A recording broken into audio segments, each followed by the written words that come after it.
ఏ దేశమైనా విదేశీ విధానం అనేది తన లాభం కోసం చేస్తుందా, అవతలోడి మీద ప్రేమ అభిమానాలు పొంగిపోయి చేస్తుందా?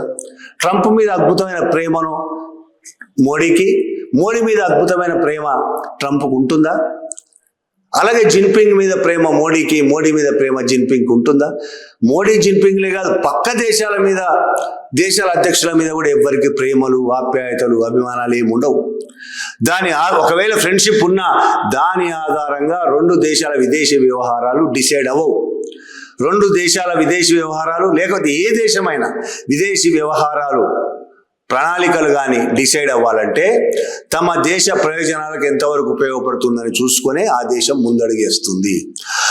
రెండు దేశాల మధ్య జరిగే ఒప్పందాల్లో ఏ దేశానికి ఆ దేశం కూడా తమ దేశానికి ప్రయోజనాన్ని చేకూర్చే విధంగానే ఒప్పందాల మీద సంతకం పెడుతుంది.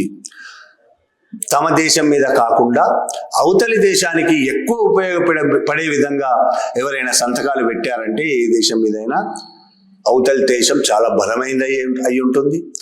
అవతల దేశం ఆధిపత్యం చెలాయిస్తూ ఇతర దేశాల మీద ఆధిపత్యం చెలాయిస్తూ భయపెట్టే దేశమైన అయి ఉంటుంది.